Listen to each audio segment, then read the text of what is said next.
Good evening, everybody.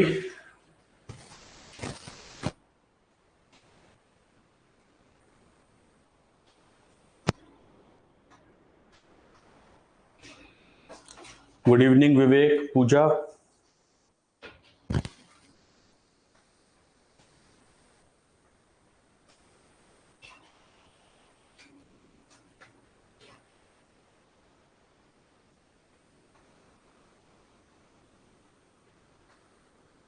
नमस्कार सोनू। कोई बात नहीं, रिवीजन करना पड़ता है बेटा। रिवीजन करते रहेंगे तो नहीं भूलेंगे। रिवीजन रिपीटेडली करिए विवेक।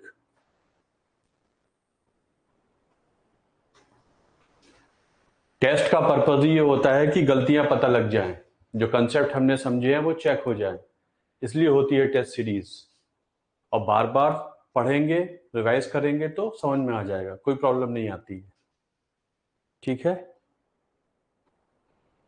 चलिए स्टार्ट कर देते हैं। ठीक, आप लोग टेस्ट अपने उस पे देख लीजिए। यहाँ शायद तक साफ ना दिखाई दे। पहला टेस्ट है, पहला क्वेश्चन लेते हैं। विच of the following statements is correct, mark the suitable option. इनमें से कौन सा स्टेटमेंट करेक्ट है? The prime minister is elected directly by the citizens of India. प्रधानमंत्री का चुनाव भारत की जनता सीधे करती है, जैसे अमेरिका में राष्ट्रपति का चुनाव जनता सीधे करती है। पहला स्टेटमेंट ये कहता है। दूसरा कहता है speaker of Lok Sabha holds the real executive power in the union government of India. जो केंद्र सरकार है उसमें स्पीकर के पास एग्जीक्यूटिव पावर होती है। तीसरा कहता है राष्ट्रपति is the ceremonial head of state. राष्ट्रपति फिगरेटिव हेड है, सेरेमोनियल हेड है स्टेट के। और chief justice of India is the head of union executive. अब ये पूछ रहे हैं इसमें से कौन सा करेक्ट है। तो प्रधानमंत्री को सीधे नहीं चुना जाता है, हम तो एमपी चुनते हैं, हम तो मेंबर ऑफ पार्लियामेंट चुनते हैं। हम जब वोट देते हैं तो एमपी चुनते हैं। अब पीएम बनने के लिए, मंत्री बनने के लिए बेसिक क्वालिफिकेशन एमपी है। अगर जो भी एमपी होगा उनमें जिस पार्टी का बहुमत होगा वो पार्टी के एमपीज अपनों में से एक को अपना लीडर मान लेंगे। जिसको वो अपना लेजिस्लेटिव पार्टी का लीडर मान लेते हैं वो पीएम बन जाता है। तो पीएम सीधे नहीं चुनते, हम तो एमपी चुनते हैं। और एमपी उनमें से जो चुने हुए हैं और जिसका बहुमत है उनमें से एक एमपी पीएम बन जाता है। इसलिए जो पहला स्टेटमेंट है गलत है। एग्जीक्यूटिव पावर राष्ट्रपति के नाम पे चलती है आर्टिकल 53 के अनुसार, वो भी गलत है। राष्ट्रपति के पास रियल पावर नहीं होती है, सिंबॉलिक पावर होती है। तो सी सही हो जाएगा। राष्ट्रपति has only ceremonial head. Ceremonial head है, फिगरेटिव हेड है, सिंबॉलिक हेड है। रियल पावर तो प्रधानमंत्री के पास होती है, क्योंकि हम parliamentary form of government follow करते हैं। और chief justice of India obviously judiciary के हेड है, तो आंसर हो जाता है C. First is C. Second, which article of the Indian Constitution provides the right to information to the President of India? कौन सा आर्टिकल है संविधान का जो राष्ट्रपति को सूचना का अधिकार देता है? आर्टिकल 74 में तो दिया हुआ है कि there shall be a council of ministers. एक मंत्री परिषद होगी राष्ट्रपति को एडवाइस देने के लिए, उसके हेड पीएम होंगे। 75 में दिया है कि पीएम और मंत्रियों का अपॉइंटमेंट कैसे होगा, आर्टिकल 75 क्लॉज 1 में। 75(3) में दिया हुआ है कि काउंसिल ऑफ मिनिस्टर्स अकाउंटेबल सीधे लोकसभा को होती है। 76 में अटॉर्नी जनरल ऑफ इंडिया की बात की गई है। 78 में होता है कि ये पीएम की ड्यूटी है, ये पीएम की ड्यूटी है कि वो राष्ट्रपति को समय समय पर इन्फॉर्म करेंगे कि केंद्र के कार्य कैसे चल रहे हैं, कौन कौन से बिल हम ला रहे हैं। तो राष्ट्रपति को आर्टिकल 78 में जानने का अधिकार है कि देश में क्या चल रहा है, पार्लियामेंट में कौन से बिल आ रहे हैं। 78 आर्टिकल जो होता है वो राष्ट्रपति को सूचना का अधिकार देता है, ऐसे माना जा सकता है। इसलिए कहते हैं कि article 78 is the link between president and the council, जो पीएम जो हुआ करते हैं, जो प्रधानमंत्री है, वो काउंसिल ऑफ मिनिस्टर्स और राष्ट्रपति के बीच में लिंक की तरह काम करते हैं, क्योंकि वही जाके बताते हैं आर्टिकल 78 में उनकी मंत्रिपरिषद ने क्या फैसले लिए हैं, समय समय पर, कोई टाइम पीरियड नहीं है, समय समय पर बताते हैं। तो 78 हो जाता है, राष्ट्रपति को यहां पर सूचना का अधिकार माना जा सकता है। क्वेश्चन थर्ड कहता है what is the composition of electoral college that elects the president. और जो राष्ट्रपति का इलेक्टोरल कॉलेज होता है आर्टिकल 54 में होता है, आर्टिकल 54 में होता है, उसमें कौन कौन होते हैं। अब ये क्वेश्चन हर साल यूपीएससी सिविल सर्विसेज में भी आ रहा है, लगातार आपके एग्जाम में भी आ जाता है, एक कॉमन सा क्वेश्चन हो गया है। तो all the members of parliament होते हैं, नहीं होते, मैंने आपको बताया all elected MPs and all elected MLAs of states plus Delhi and Pondicherry. तो all elected members of parliament, elected members of assemblies of all the states, Delhi and Pondicherry and Jammu and Kashmir. Jammu Kashmir भी एक यूटी बन गया है, उसके बाद भी विधानसभा होगी। तो जम्मू कश्मीर जब तक राज्य नहीं बनता, जब तक जम्मू कश्मीर राज्य नहीं बन जाएगा दोबारा, तब तक जम्मू कश्मीर के विधायक भी जो होंगे वो भी राष्ट्रपति के इलेक्टोरल कॉलेज में भाग लेंगे। इस बार नहीं ले पाए थे, लेकिन अगर आगे जम्मू कश्मीर का स्टेटस यही रहता है तो वो भी इसमें शामिल हो जाएंगे। तो आंसर बी हो जाता है, all elected MPs, nominated MPs, nominated MLAs नहीं भाग लेते हैं राष्ट्रपति के इलेक्शन में, वो इलेक्टोरल कॉलेज का पार्ट नहीं होते हैं। ये हम डिस्कस कर चुके हैं क्लास में। तो इसका आंसर हो जाता है B, B is the correct answer. Question number 4, on which of the following bills the president used pocket veto in 1986। 1986 में किस बिल पर राष्ट्रपति ने पॉकेट वीटो इस्तेमाल की थी। राष्ट्रपति के पास अधिकार होते हैं, राष्ट्रपति बिल्स पर वीटो कर सकते हैं। वो चाहे तो बिल को पास कर दें या चाहे तो बिल पे चुप्पी साध लें। जब राष्ट्रपति बिल पर चुप्पी साध लेते हैं, मतलब उनके ऑफिस से सरकार के पास कोई भी आंसर ना पहुंचे, पार्लियामेंट के पास कोई भी आंसर ना पहुंचे, तो एज्यूम कर लेते हैं कि शायद राष्ट्रपति ने पॉकेट में रख लिया है बिल। इसलिए कहते हैं कि पॉकेट वीटो, मतलब पॉकेट वीटो उनकी डिस्क्रिशनरी पावर होती है, वो चाहे तो बिल को पास करें या ना करें। ऐसी पावर उनके पास ऑर्डिनरी बिल पे होती है, जैसे मैंने आपको बताया था क्लास में। तो आपको याद होगा पोस्टल अमेंडमेंट बिल 1986 में राजीव गांधी गवर्नमेंट ने उनको भेजा था कि हम पंजाब में आतंकवाद चल रहा है, वहां की जो डाक आती है, जो पोस्ट आती है, उनको हमें पढ़ने का अधिकार दिया जाए, क्योंकि वहां पर उस समय सूचना का माध्यम डाक ही हुआ करती थी। उस पे जैल सिंह ने कुछ भी नहीं बोला तो पॉकेट वीटो हो गई थी। तो it was postal amendment bill 1986। President gel Singh used pocket veto on the postal amendment bill 1986। बाद में बिल खत्म हो गया था। तो पॉकेट वीटो का मतलब होता है राष्ट्रपति जब ऑर्डिनरी बिल पे कर सकते हैं, ऑर्डिनरी बिल पे उनके पास कुछ भी पास भी कर सकते हैं, रिजेक्ट भी कर सकते हैं, वापस भी भेज सकते हैं, चुप्पी भी साध सकते हैं। मनी बिल पे नहीं कर सकते, अमेंडमेंट बिल पे नहीं कर सकते, उनके पास पॉकेट वीटो का अधिकार नहीं है। अमेंडमेंट बिल तो साइन करना ही पड़ेगा, मनी बिल पे वो साइन करेंगे ही करेंगे, क्योंकि मनी बिल बहुत इंपॉर्टेंट बिल होता है। अगला क्वेश्चन है 5वां, which of the following statements is incorrect regarding the qualifications of vice president of India. Vice president की क्वालिफिकेशंस में इनमें कौन सा इनकरेक्ट है। तो देखिए इसमें क्वेश्चन में थोड़ी सी प्रॉब्लम है। He should B citizen of India, सही है। He should have the support of the majority party, majority party का उनको सपोर्ट होना चाहिए। ये कोई क्वालिफिकेशन नहीं है, ये प्रैक्टिकल नेसेसिटी है। ये प्रैक्टिकल नेसेसिटी है कि लोकसभा राज्यसभा के सारे एमपी उनके वोटर होते हैं, तो प्रैक्टिकल नेसेसिटी है। He should not hold any office of profit, सही है। He should be eligible to become member of Lok Sabha. अब राष्ट्रपति उपराष्ट्रपति के लिए राज्यसभा का मेंबर बनना जरूरी है, लोकसभा का मेंबर बनना जरूरी नहीं है। तो वो वैसे देखें तो यह आंसर इसका डी हो जाएगा। वैसे बी भी क्वालिफिकेशन में नहीं आता है, बी तो प्रैक्टिकल नेसेसिटी है। ओब्वियसली जिस पार्टी का बहुमत होगा उस पार्टी के वोट उन्हें ज्यादा मिल जाएंगे तो वो जीत जाएंगे, बट नॉट नेसेसरी कंडीशन। ये नॉट क्वालिफिकेशन नहीं है होती उनकी उसकी। तो he should be member of, he should be eligible to become member of Rajya Sabha, not Lok Sabha, and president of India should be eligible to become member of Lok Sabha. Who is the presiding officer of joint session of parliament. जब भी joint session होता है मतलब किसी bill पर, ordinary bill पर, सामान्य विधेयक पर अगर दोनों हाउसेज बैठ के किसी फैसले पे नहीं आ पा रहे हैं, एक तरीका तो ये है कि चुप हो जाए कि चलो भाई हम मिलके बात नहीं कर पा रहे, पास नहीं हो पा रहा है, राज्यसभा ने पास किया तो लोकसभा ने नहीं किया, लोकसभा ने किया तो राज्यसभा ने नहीं किया। एक तरीका और है, अगर राष्ट्रपति चाहे तो उस दोनों हाउसेज को बोले कि अलग अलग बैठ के नहीं पास कर पा रहे हो, साथ बैठ के पास करो। तो आर्टिकल 108 में राष्ट्रपति बुला सकते हैं ज्वाइंट सिटिंग, बुला ही लेंगे जरूरी नहीं है, बिल ड्रॉप भी हो जाते हैं कई बार। लोकसभा ने पास किया, राज्यसभा ने पास नहीं किया, राज्यसभा ने पास किया, लोकसभा ने पास नहीं किया, ordinary bill pay joint sitting हो सकती है। अगर ऐसा है तो कौन, जब भी ज्वाइंट सिटिंग होती है उसके अध्यक्ष बनते हैं कौन? Speaker of Lok Sabha. हमेशा लोकसभा के स्पीकर अध्यक्षता करते हैं। हो जाता है answer C. Joint sitting under article 108 is always presided over by speaker of Lok Sabha. आज तक 3 दफा हुई है, आपको पता है।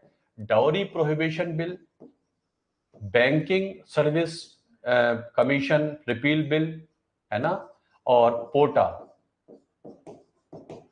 बैंकिंग सर्विस कमीशन बिल 1961, 1978, 2002, 3 दफा ही ज्वाइंट सिटिंग हुई है। चौथा मौका आज तक ज्वाइंट सिटिंग का नहीं आया है। तो ज्वाइंट सिटिंग हो सकती है, लेकिन joint sitting money bill pay नहीं होगी, अमेंडमेंट बिल पे नहीं होगी, ऑर्डिनरी बिल पे ही ज्वाइंट सिटिंग हो सकती है। What is the quorum requirement for a meeting in लोक सभा? लोकसभा में quorum requirement क्या होती है? तो it is what? 1/10 of the total membership. Total membership का 1/10 होना चाहिए। जितने भी, जैसे मैंने आपको क्लास में बताया था, राज्यसभा में जब तक 25 मेंबर नहीं बैठेंगे, लोकसभा में जब तक 55 नहीं बैठेंगे, हाउस शुरू नहीं हो सकता। मतलब स्पीकर अपनी चेयर नहीं लेंगे, उधर चेयरमैन अपनी चेयर नहीं लेंगे। अगर वो चेयर पे आसीन हो गए तो हाउस कॉन्स्टिट्यूटेड माना जाएगा, सिटिंग मानी जाएगी। तो वो पहले बोलते हैं सेक्रेटरी जनरल को, पता करिए कि क्या कोरम आ गया है, तो 1/10 टोटल होना चाहिए। It is 1/10 of the total as per article 100 of the constitution. Quorum is 1/10 of the total. बिल्कुल सही है, कुणाल पाठक ने बिल्कुल सही बताया है, correct. Which of the following is not a characteristic of money bill? इनमें से कौन सा मनी बिल का फीचर नहीं है? It can be introduce only in Lok Sabha, सही है। It can include provisions unrelated to taxation and government expenditure. It includes provisions unrelated to taxation, गलत हो जाएगा। गवर्नमेंट के टैक्स और खर्चे से संबंधित तो होता है मनी बिल, तो आंसर हो जाएगा बी। ये करेक्ट नहीं है। It requires assent of certification, yes, राष्ट्रपति इसे इंट्रोड्यूस करते हैं। A bill is money bill decided by speaker of Lok Sabha. Lok Sabha के स्पीकर सर्टिफिकेट देते हैं कि ये मनी बिल है। और दूसरा यह है कि राष्ट्रपति इसे इंट्रोड्यूस कराते हैं। राष्ट्रपति अगर नहीं इंट्रोड्यूस करेंगे तो मनी बिल नहीं शुरू हो सकता है। राष्ट्रपति का उसमें बोलना, उनकी जो रजामंदी है पहले ली जाती है। ये उसकी एक प्रोसीजरल रिक्वायरमेंट है। तो आंसर हो जाता है कि अनरिलेटेड नहीं है, रिलेटेड है to government expenditure and taxation. Which parliamentary committee holds the distinction of being the largest in terms of its membership? कौन सी पार्लियामेंट्री कमेटी है जिसकी मेंबरशिप सबसे ज्यादा है? आप बताइए। आपको याद होगा सबसे ज्यादा जो होती है मेंबरशिप वो होती है एस्टिमेट्स कमेटी की। इसमें 30 मेंबर्स होते हैं। It is the highest. जितनी फाइनेंशियल कमेटी होती है उसमें सबसे ज्यादा मेंबर होते हैं एस्टिमेट्स कमेटी में। पीएसी में 22 मेंबर होते हैं। जेपीसी अलग से बनाई जाती है, 30 मेंबर की होती है। एडहॉक कमेटी होती है और कमेटी ऑफ अंडरटेकिंग, इसमें भी 22 के मेंबर आसपास होते हैं। तो इट इज एस्टिमेट कमेटी में हाईएस्ट नंबर ऑफ मेंबर्स होते हैं। जेपीसी की स्ट्रेंथ पार्लियामेंट डिसाइड करती है क्योंकि ये एडहॉक कमेटी होती है। ये परमानेंट कमेटीज है, ये स्टैंडिंग कमेटीज है, ठीक है। तो estimates committee, the reports of CAGI is submitted to whom? Article 148 में होते हैं सीएजीआई और आर्टिकल 149 में आर्टिकल 148 से 151 में सीएजीआई होते हैं। और सीएजीआई जो अपनी रिपोर्ट बनाते हैं वो राष्ट्रपति को सौंपते हैं। सीएजीआई जो अपनी रिपोर्ट बनाते हैं वो प्रेसिडेंट को सौंपते हैं। बिल्कुल सही बता दिया पूजा ने और कुणाल ने। राष्ट्रपति को जाती है, फिर राष्ट्रपति पार्लियामेंट को भेज देते हैं, गवर्नर अपनी राज्यों को भेज देते हैं, राज्य की लेजिस्लेचर को भेजते हैं। फिर वहां पर होती है पब्लिक अकाउंट कमेटीज, वो उस पर काम करती हैं। पब्लिक अकाउंट कमेटी की रिपोर्ट पे फिर पार्लियामेंट चर्चा करता है। तो सीएजी की रिपोर्ट पे सीधे चर्चा नहीं होती है, वो पब्लिक अकाउंट कमेटी के पास जाती है, बट पीएससी को भेजता कौन है? राष्ट्रपति। राष्ट्रपति को सौंपते हैं रिपोर्ट सीएजीआई, जो 148 में होते हैं। Which of the following schedules of the Indian Constitution contains provisions for the allocation of seats in राज्य सभा? कौन से शेड्यूल में राज्यसभा की सीटों का एलोकेशन होता है? आपको पता है, शेड्यूल 4 में होता है। 4 में ही राज्यसभा की सीटों के बारे में दिया हुआ है, और ऐसा कोई शेड्यूल लोकसभा के लिए नहीं होता। शेड्यूल 3 में तो ओथ दी हुई है, शपथ के फॉर्मेट लिखे हुए हैं। 6 में आसाम, मेघालय, मिजोरम, त्रिपुरा के स्पेशल प्रोविजंस लिखे हैं, और 9 में तो दिया हुआ है कि लैंड रिफॉर्म्स एक्ट जो होते हैं, जो भूमि सुधार कानून, लैंड रिफॉर्म्स एक्ट, वो होते हैं। और 9 को ऐड किया गया था फर्स्ट अमेंडमेंट एक्ट 1951 से, नवा शेड्यूल ऐड किया गया था। तो it is in schedule 4 of the constitution, Rajya Sabha की सीटें होती हैं शेड्यूल 4 में होती हैं। ठीक है, अगला question, the CAGI is responsible for auditing the accounts of. जो सीएजीआई होते हैं वो किसके अकाउंट ऑडिट करते हैं? सेंट्रल गवर्नमेंट के करते हैं अकेले, राज्य सरकार के अकेले करते हैं, या सेंट्रल के भी करते हैं, स्टेट के भी करते हैं, और जितनी पीएसयूज होती हैं उनके भी करते हैं, या सिर्फ ए और बी के करते हैं? तो आपको बताया था जितनी सरकारें हैं और सरकारों की जितनी कंपनियां हैं, जहां जहां सरकारी पैसा खर्च हुआ है वहां वहां ऑडिट करते हैं सीएजी ऑफ इंडिया।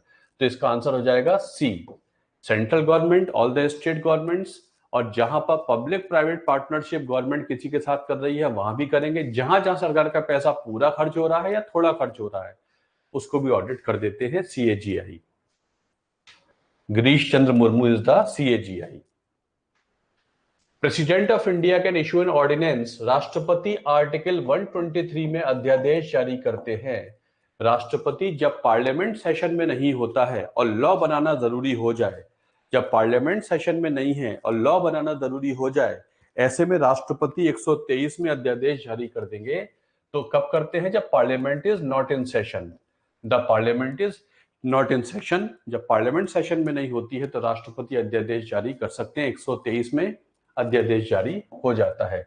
अध्यादेश ऐसे ही काम करता है जैसे कि वो कानून हो, जबकि उसे लोकसभा राज्यसभा ने पास नहीं किया है, लेकिन जैसे ही लोकसभा राज्यसभा बैठ जाएंगे उसके बाद 6 हफ्ते के अंदर इनको पास होना जरूरी है। अगर इसे आगे बढ़ाना है तो 6 हफ्ते में पास होना जरूरी है। 6 हफ्ते में पास नहीं हुआ तो अध्यादेश कानून में बदल नहीं पाएगा, जबकि वो अध्यादेश है तब भी कानून जैसे काम कर सकता है।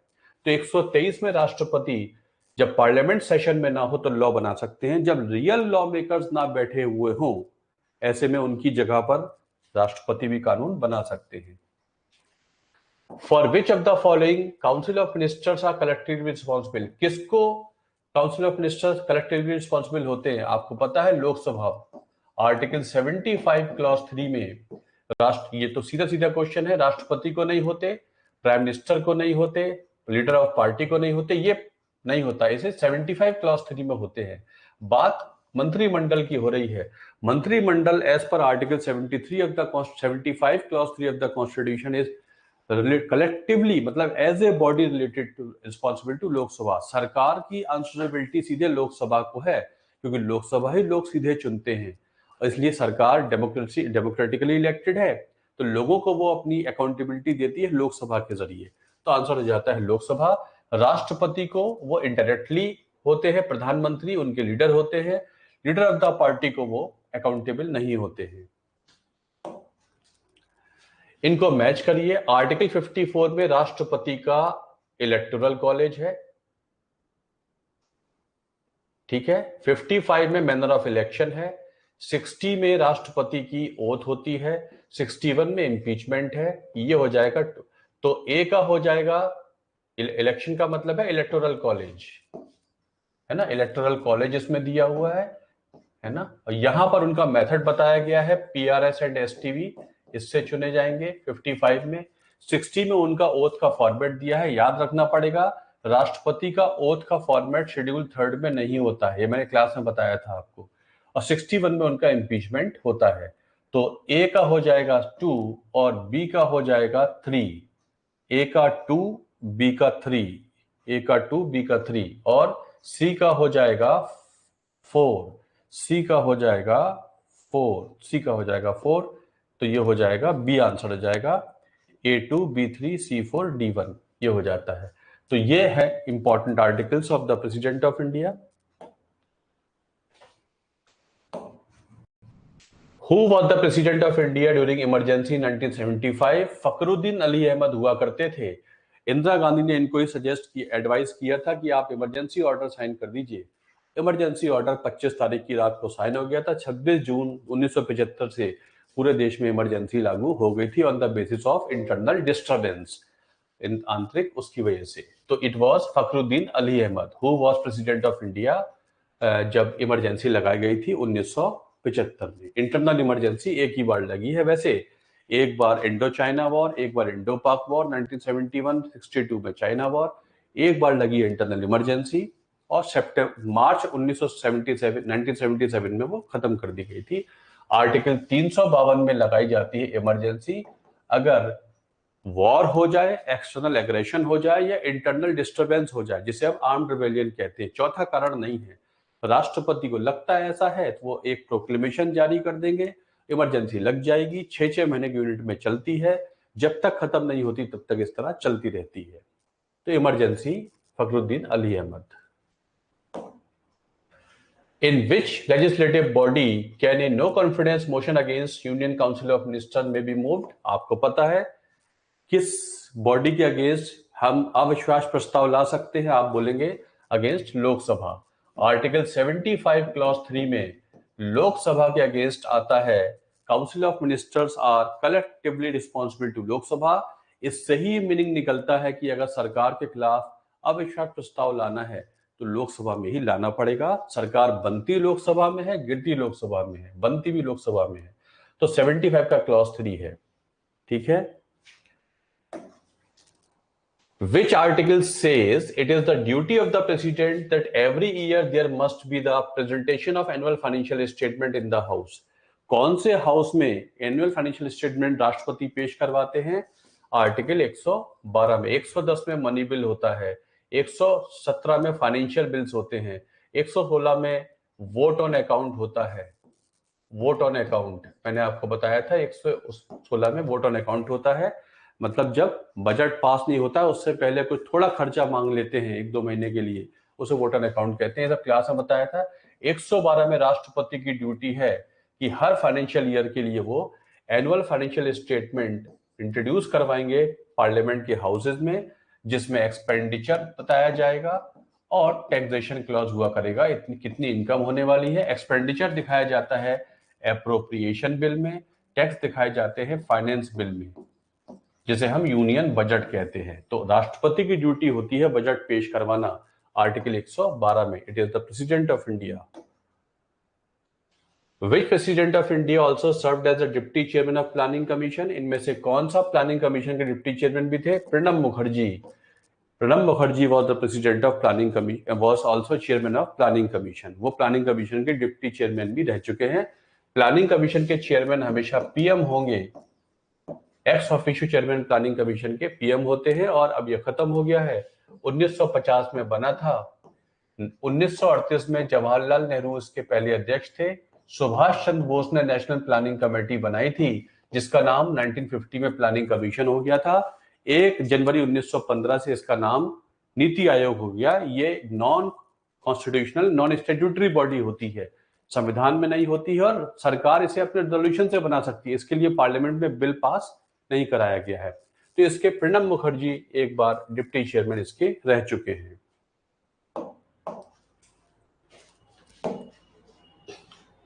Which amendment made Sikkim as the associate state of India? कौन सा अमेंडमेंट है जो सिक्किम को एसोसिएट स्टेट ऑफ इंडिया बनाता है? आपको याद होगा 35वें से सिक्किम भारत का एसोसिएट स्टेट बना था। सिक्किम ने अपने कुछ अधिकार सौंपे थे, बिल्कुल सही है पूजा। सिक्किम ने अपने कुछ अधिकार सौंपे थे, लेकिन जल्दी ही सिक्किम ने समझ लिया कुछ से बात नहीं बनेगी, पूरे अधिकार सौंप दे। और 36 अमेंडमेंट एक्ट से Sikkim became part of India. फिर सिक्किम फुल फ्लेजेड भारत का पार्ट बन गया था। It was in 1975 that Sikkim became part of India. From 35th it became associate state and 36 it became the full fledged state of India, integral part of India. ठीक है। 25वें संशोधन से fundamental right से संबंधित है। ये संशोधन। तो और इससे जो है 21वें से लैंग्वेज शेड्यूल 8 में कुछ चेंज हुआ था, सिंधी भाषा जोड़ी गई थी, और ये फंडामेंटल राइट वाला है, डीपीएसपी और फंडामेंटल राइट के बीच और राइट टू प्रॉपर्टी का जो केस होता है 1971 का है 25वां। तो it was this particular thing.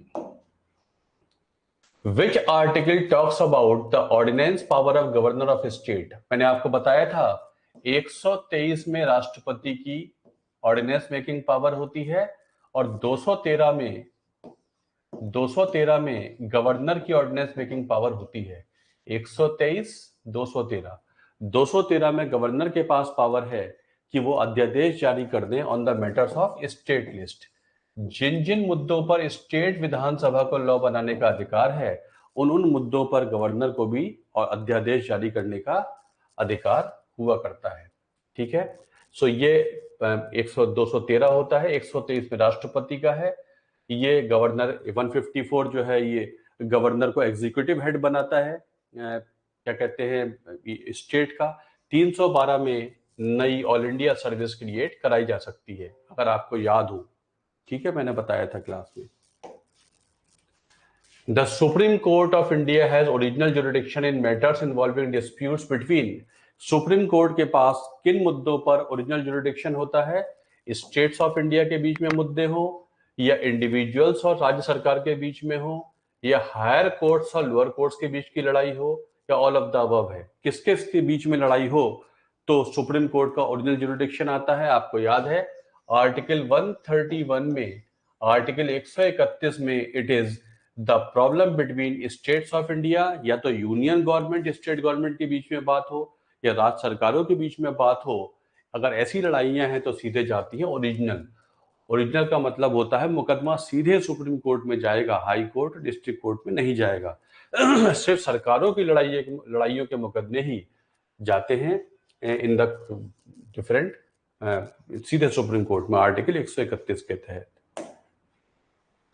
According to which article of the Indian Constitution does the post of Attorney General of India exist and who is currently appointed in position? तो article 76 में आपको पता है कि अटॉर्नी जनरल ऑफ इंडिया जो भारत सरकार का वकील होता है, जिसे फर्स्ट लॉ ऑफिसर भी कहते हैं, जो भारत का प्रथम वकील भी कहलाता है, ये कोर्टों में सरकार को, केंद्र सरकार को रिप्रेजेंट करता है, उनका वकील होता है। इस समय आर वेंकट रमणी एजीआई है, इससे पहले के वेणुगोपाल हुआ करते थे, अब आर वेंकट रमणी है, ये हट गए हैं। तुषार मेहता एसजीआई है, सॉलिसिटर जनरल ऑफ इंडिया, जो एजीआई के सपोर्ट में काम करता है, उनके जूनियर होता है, और ये कभी उसके सीबीआई के हेड हुआ करते थे। तो आर्टिकल 76 में आर वेंकट रमणी एजीआई होता है, अटॉर्नी जनरल ऑफ इंडिया, और राज्य में कहते हैं एडवोकेट जनरल ऑफ स्टेट, राज्य सरकार के वकील को कहते हैं advocate general of state. Article 165 में होता है एडवोकेट जनरल ऑफ स्टेट। तो article 76, he is part of union executive. Which of the following statement is incorrect regarding the qualifications of the जज of supreme court of India? Supreme court के जज की qualifications में इनसे कौन सा incorrect है, आपको ये बताना है। ही शुड बी सिटीजन, सब जगह ही होगा। He should have at least 5 years of experience as judge of high court, सही याद है आपको।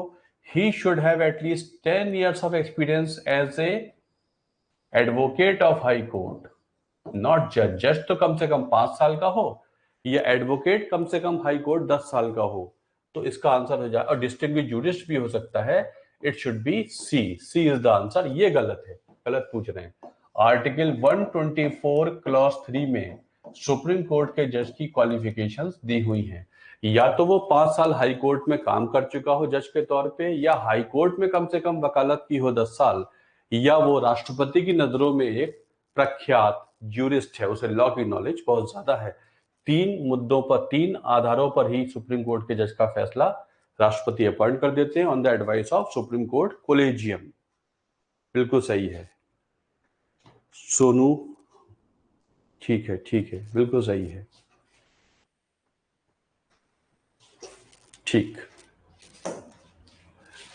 Which article of the Indian constitution talks about the writ jurisdiction of high court? मैंने बताया था आर्टिकल 32 में सुप्रीम कोर्ट के पास होता है रिट जुरिडिक्शन, जिसमें अगर फंडामेंटल राइट्स वायलेट हो जाएं तो हम सीधे सुप्रीम कोर्ट जा सकते हैं आर्टिकल 32 में, और 226 में हम सीधे जा सकते हैं सुप्रीम कोर्ट।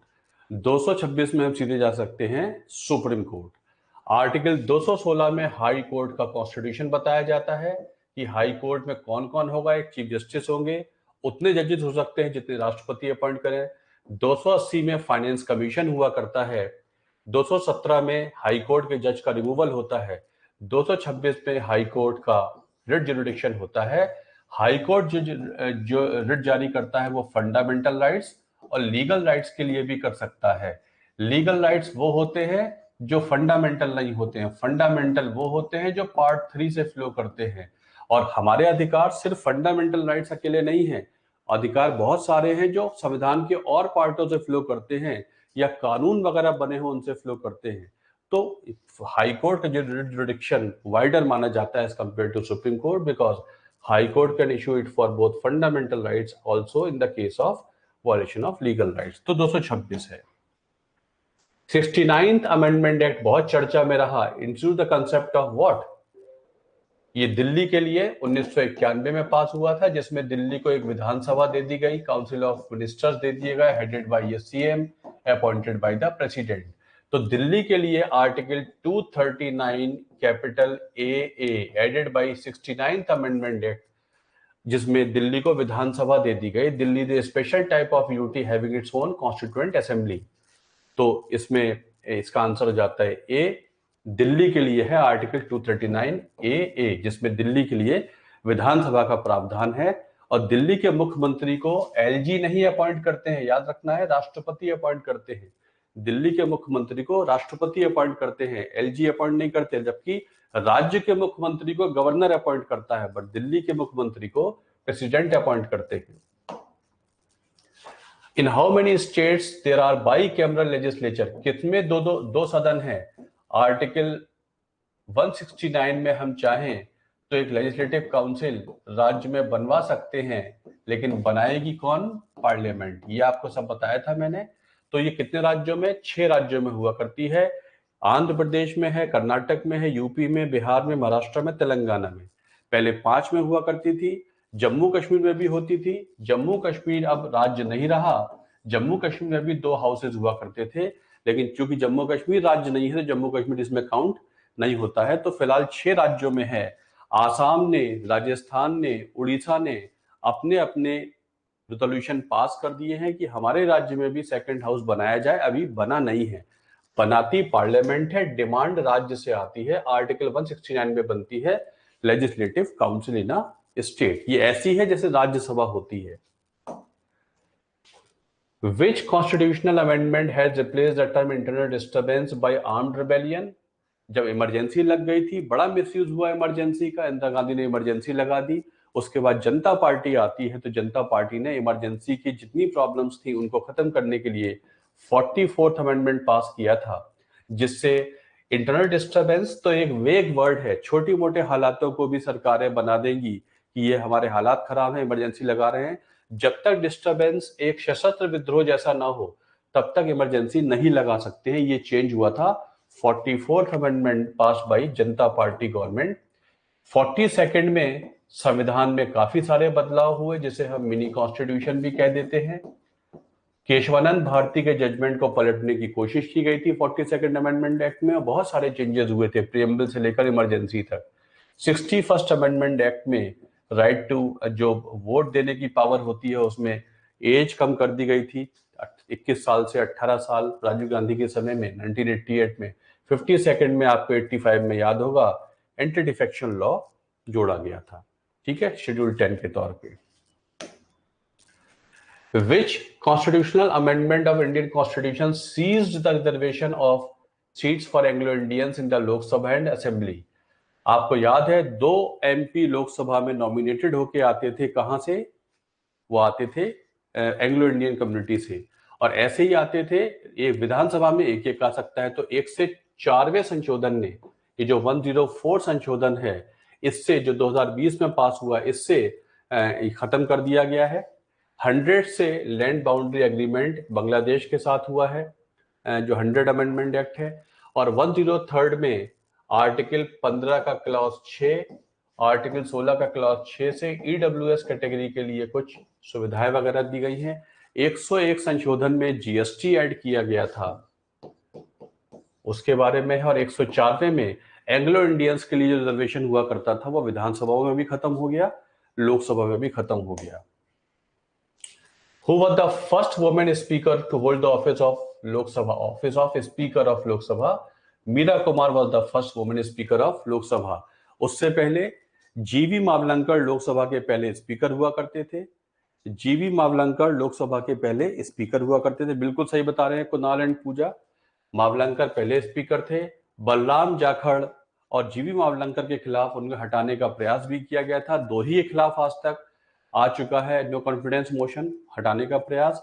और मीरा कुमार पहली वुमेन स्पीकर लोकसभा की हुआ करती थी। सुमित्रा महाजन थी, इंदिरा गांधी और विजयलक्ष्मी पंडित नहीं थी। ये भारत से यूएनओ की मेंबर थी, यूएनओ में काम किया Indira Gandhi, you know very well. In order to address inter-state relations, the Inter-State Council was established on the recommendation of which commission? आपको याद होगा सरकारिया कमीशन ने बताया था एक इंटर स्टेट काउंसिल बननी चाहिए ताकि सरकारों के बीच की जो प्रॉब्लम्स हैं उनके लिए एक प्लेटफॉर्म दे दें ताकि वो मसले हल कर पाए। तो मंडल कमीशन ओबीसी क्लास की रिजर्वेशन के लिए था, ये एजुकेशन पे आया था। कोठारी कमीशन एजुकेशन के बारे में आया था। और एडमिनिस्ट्रेटिव रिफॉर्म कमीशन दो आ चुके हैं। एक आया था 1966 से 70 के बीच में, जिसके मोरारजी देसाई अध्यक्ष हुआ करते थे, पहला एडमिनिस्ट्रेटिव रिफॉर्म कमीशन था। दूसरा 2006-7 के आसपास आया था, Veerappa Moily was it's chairman, तो आ चुके हैं। और कोठारी कमीशन एक एजुकेशन रिफॉर्म के लिए 1964 के आसपास आया था। तो इट वाज सरकारिया कमीशन 1988 में रिपोर्ट आई थी जिसमें बोला गया था कि सेंटर स्टेट रिलेशंस को सुधारना है, एक इंटर-स्टेट काउंसिल बननी चाहिए। 1990 में राष्ट्रपति ने आर्टिकल 263 में एक इंटर स्टेट काउंसिल को बना दिया। इसके प्रधानमंत्री हेड हुआ करते हैं। प्रधानमंत्री is the ex officio chairman of inter state council. 1990 में वीपी सिंह ने इसको बना दिया था। रिकमेंडेशन 1988 में आई थी। Which of the following statements related to AGI के बारे में है? The post of AGI is mentioned in article 76 of the constitution, बिल्कुल सही है। She can take part in the proceedings of Lok Sabha, बिल्कुल सही है। She can vote in the parliament, vote करना अलाउड नहीं है। She can speak in the Lok Sabha, ये भी सही है। तो वोट करना अलाउड नहीं होता है, तो इनमें से कौन सा सही हो गया? 1, 2, 4 पहला सही है, आर्टिकल 76 में होते हैं। लोकसभा विधानसभा की एक्टिविटीज में ऐसे भाग ले सकते हैं जैसे कि वो मेंबर ऑफ पार्लियामेंट है, जबकि वो मेंबर ऑफ पार्लियामेंट नहीं होते, लेकिन उनको वोट देने का अधिकार नहीं होता है। AGI can not vote in the house, उन्हें वोट देने का अधिकार नहीं होता है, वैसे उनके पास काफी अधिकार होते हैं। What is the tenure of chairman and members of State Public Service Commission? State Public Service Commission article 315 में बनता है। इसका टेन्योर क्या होता है चेयरमैन का और एसपीएससी का? आपको पता है, it is tenure is 6 years and 62 years। UPSC का 6 and 65 होता है, यूपीएससी का 665 होता है। याद रखना है एसपीएससी के जो मेंबर और चेयरमैन होते हैं उनका 6 years and 62 years होता है, ये 65 नहीं होता। लेकिन यूपीएससी का जो होता है वो 65 साल और 6 साल होता है, ठीक है। तो आर्टिकल 315 में यूपीएससी भी बनाया जाता है और SPSC state public service commission भी बनाया जाता है। Who among the following is responsible to conduct elections of state assemblies? जो विधानसभाओं के इलेक्शन होते हैं वो कौन कराता है? आपको पता है election commission of India article 324 में होता है इलेक्शन कमीशन ऑफ इंडिया। इसी के पास प्रोविजन फैसला होता है, काम होता है कि ये राष्ट्रपति का इलेक्शन कराएगा, उपराष्ट्रपति का कराएगा, लोकसभा का कराएगा, राज्यसभा का कराएगा, विधानसभा का कराएगा, विधान परिषद का कराएगा। पंचायतों के इलेक्शन, म्यूनिसिपैलिटी के इलेक्शन स्टेट इलेक्शन कमीशन कराते हैं। बिल्कुल कंफ्यूज मत होइएगा कि स्टेट की बात हो रही है, जल्दी में सिली मिस्टेक कर दिया, स्टेट कमीशन लगा दे।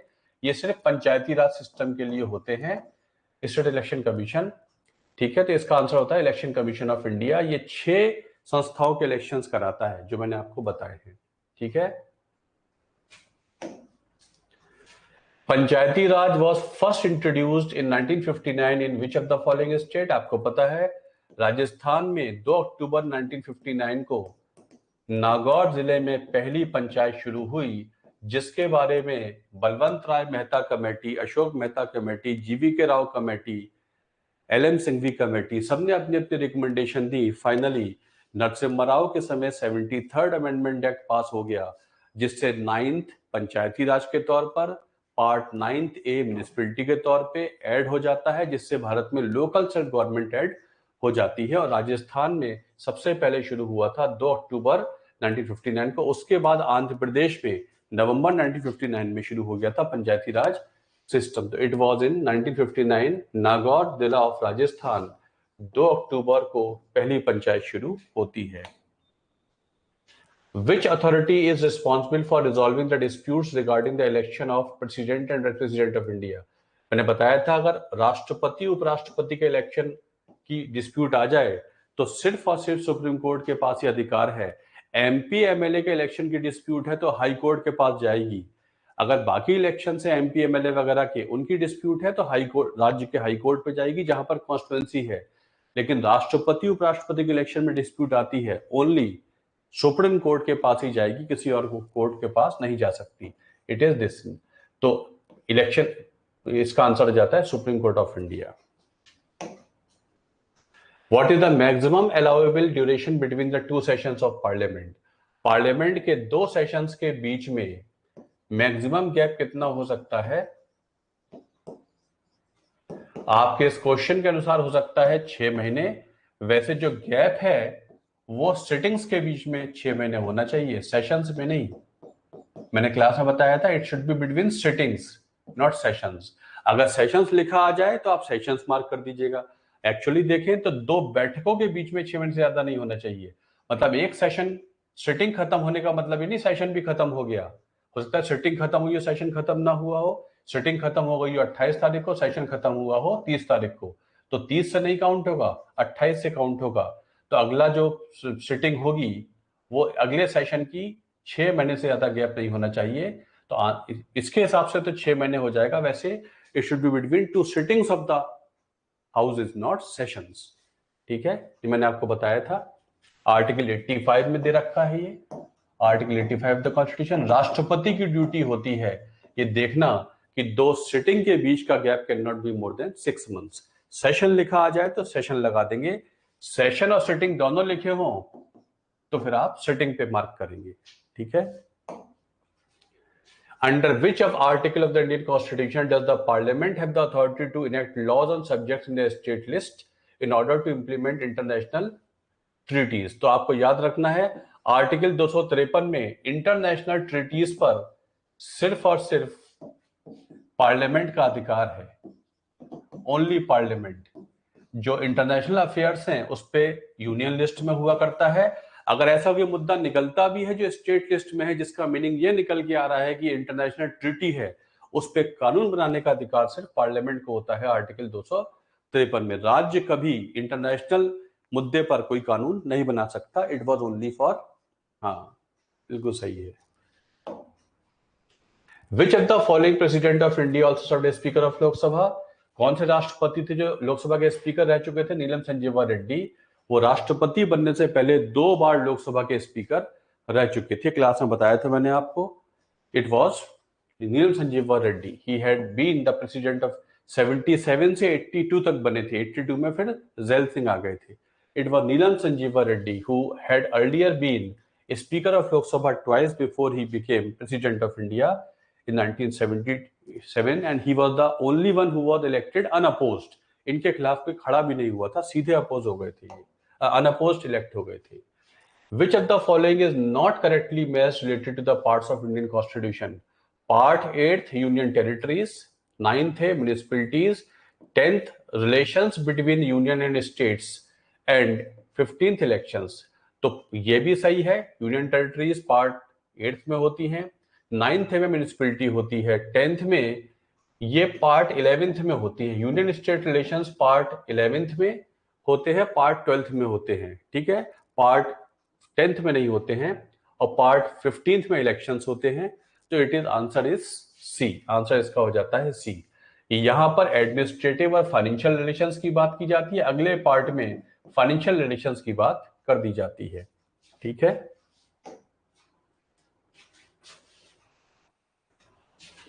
चलिए, विच of the following is not a constitutional body? CAG article 148 में होते हैं, संवैधानिक बॉडी है। फाइनेंस कमीशन आर्टिकल 280 में होते हैं, फाइनेंशियल संवैधानिक बॉडी है। यूपीएससी आर्टिकल 315 में होते हैं। और सेंट्रल विजिलेंस कमीशन एक एक्ट द्वारा बनता है, सीवीसी एक्ट 2003 में। तो जो बॉडीज लॉ द्वारा बनाई जाती हैं, जो कानून के जरिए बनाई गई हैं, उनको कहते हैं स्टैट्यूटरी बॉडीज। जैसे सेंट्रल विजिलेंस कमीशन है, नेशनल ह्यूमन राइट्स कमीशन है, सेंट्रल इंफॉर्मेशन कमीशन है, national commission of protection of child rights है, नेशनल कमीशन ऑफ वीमेन है, नेशनल कमीशन ऑफ माइनॉरिटीज है। कैसी बॉडी है? ये सारी बॉडीज स्टैट्यूटरी बॉडीज है, क्योंकि इनके लिए स्टैट्यूट मतलब लॉ पास किया गया है, लॉ द्वारा बनाई गई है। और जो बॉडी सीधे संविधान में मेंशन्ड है वो कॉन्स्टिट्यूशनल बॉडी कहलाती है। ठीक है, Which of the following is not a constitutional body? Finance commission constitutional body है, स्टेट इलेक्शन कमीशन, और ये पार्ट 9 और पार्ट 9A में दे रखा है। स्टेट इलेक्शन कमीशन पंचायतों के इलेक्शन वगैरह कराती है। National human rights commission protection of human rights act 1993 के बनी थी, तो स्टैट्यूटरी बॉडी हो जाती है। National commission of scheduled tribes article 338 capital A में बनती है, तो ये तीनों हो जाती हैं कॉन्स्टिट्यूशनल बॉडी। और national human rights commission protection of human rights act 1993 में बनता है, तो ये कैसी बॉडी हो जाती है? ये हो जाती है statutory body, not constitutional body. Which of the following is not mentioned in the state list of 7th schedule? 7th schedule में आपको पता है state list, concurrent list, union list दी हुई है। इनमें से कौन सा स्टेट लिस्ट में नहीं है? पुलिस स्टेट सब्जेक्ट है ना, trade and commerce state subject है, इनमें कौन सा स्टेट सब्जेक्ट नहीं है? तो जो साइबर लॉज हैं, जो साइबर लॉज हुआ करते हैं, साइबर लॉज जो है ये स्टेट लिस्ट में नहीं आते हैं, ये कहीं भी नहीं आते हैं, इनका मेंशन कहीं भी नहीं है। मैंने आपको बताया था आर्टिकल 248 में जितने नए एरियाज होते हैं उन्हें कह देते हैं रेजिडरी पावर्स, है ना। इन पे किसका अधिकार होता है? यूनियन का होता है, इसलिए ऑटोमेटिकली ये यूनियन पार्लियामेंट के पास जाएंगे।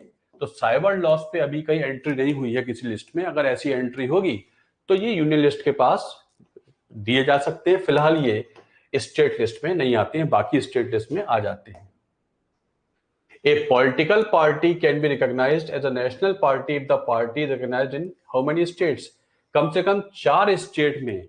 अगर 4 स्टेट में कोई पॉलिटिकल पार्टी स्टेट पार्टी है, अगर 4 स्टेट में पॉलिटिकल पार्टी स्टेट पार्टी है, तो उसे स्टेट पार्टी का दर्जा, नेशनल पार्टी का दर्जा मिल जाता है। जैसे आम आदमी पार्टी 4 राज्यों में स्टेट पार्टी है, तो उसे स्टेट पार्टी का दर्जा मिल गया है, नेशनल पार्टी का दर्जा मिल गया है।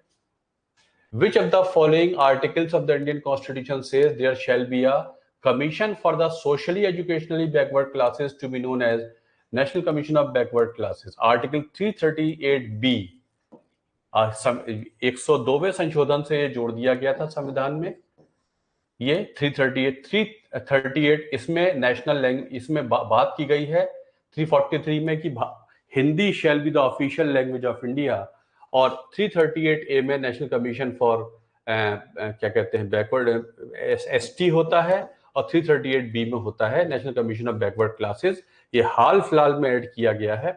और 279A जो होता है वो GST काउंसिल से डील करता है, जिसकी चेयरमैन यूनियन फाइनेंस मिनिस्टर होते हैं। ठीक है, तो it is 338 national commission for scheduled caste, 338 capital A national commission for scheduled tribes, and 338 capital B national commission for backward classes. पहले ये होती थी स्टैट्यूटरी बॉडी, पहले एक्ट होता था, उसके बाद ये संवैधानिक बॉडी बना दी गई है, 338B ऐड कर दी गई 102वें संशोधन से।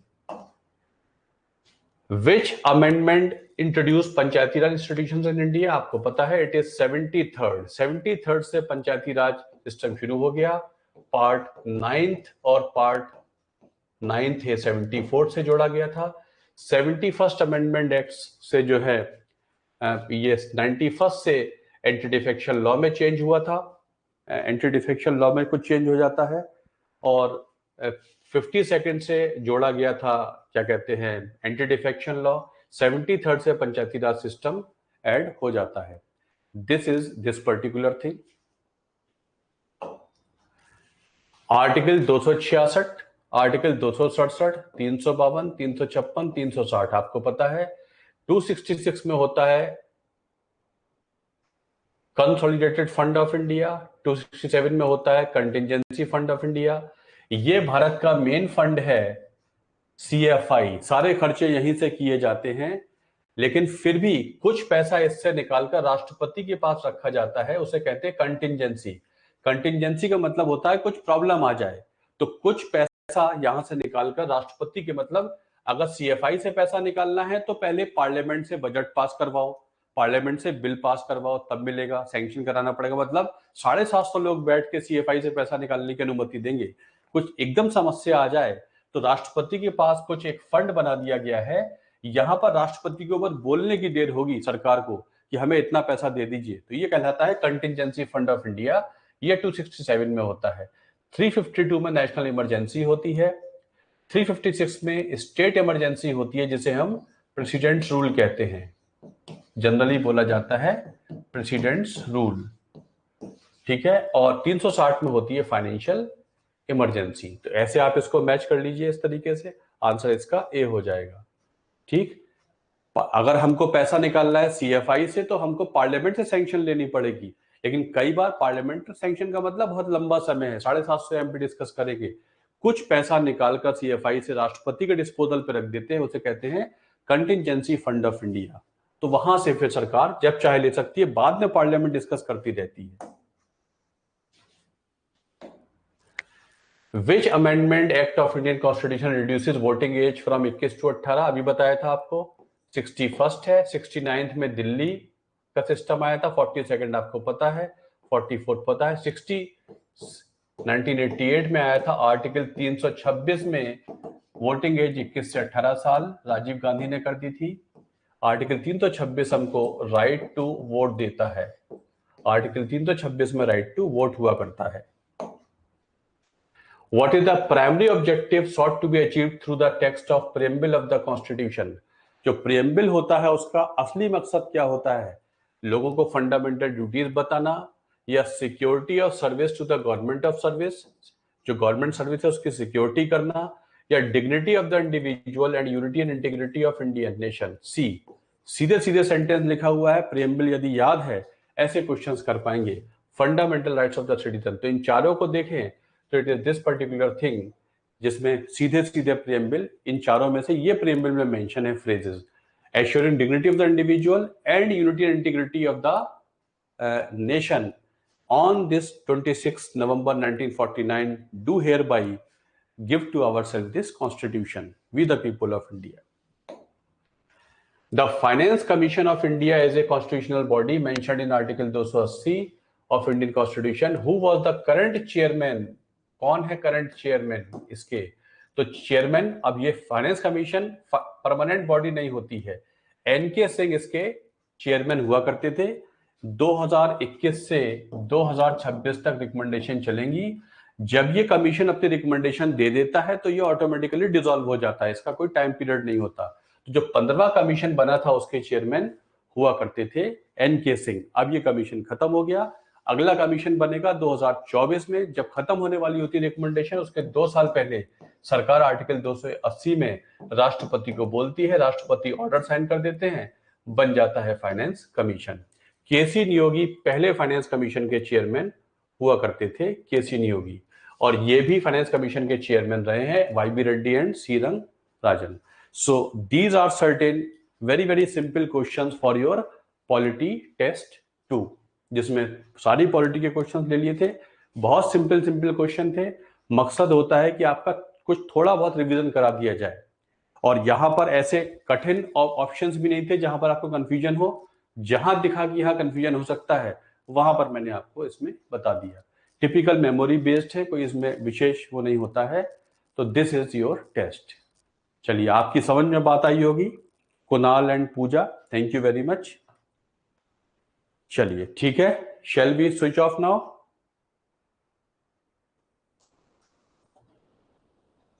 कुणाल पाठक, जब हम कहते हैं राष्ट्रपति फिगरेटिव हेड है, सेरेमोनियल हेड है, इसका मतलब है एक परंपरा के नाते हम चूंकि संसदीय प्रणाली फॉलो करते हैं और संसदीय प्रणाली में जो सरकार चुन के आती है वो रियल हेड होती है। मतलब प्रधानमंत्री भारत के प्रैक्टिकल रियल हेड है, लेकिन वो सारे काम राष्ट्रपति के नाम पे करते हैं। मतलब सेरेमोनियल का मतलब होता है सिंबॉलिक, एक सिंबॉलिक है, एक रिचुअल है कि भाई हाँ उनको मानना है हेड। संविधान में लिख दिया आर्टिकल 53 में सारे देश के काम उनके नाम पर किए जाएंगे, लेकिन करते वो नहीं है। तय कौन करता है? राष्ट्रपति। तो जब भी लिखा आ जाए president of India is the nominal head, ceremonial head, figurative head, symbolic head, आप उसे बिल्कुल सही लगा दीजिएगा। Real head is the prime minister of India. अगर आ जाए real head is the prime minister of India statement 1, नीचे आ जाए because India follows parliamentary form of government, तो आप बोलेंगे both statement 1 2 are correct and 2 is the correct explanation of statement number 1। This is called ceremonial head. ठीक है, yes, clear. Shall we stop now? चलिए, thank you very much. Okay, thank you. फिर भी कुछ पूछना हो तो आप उससे मैसेज में पूछ लीजिएगा। ठीक, चलिए, थैंक यू।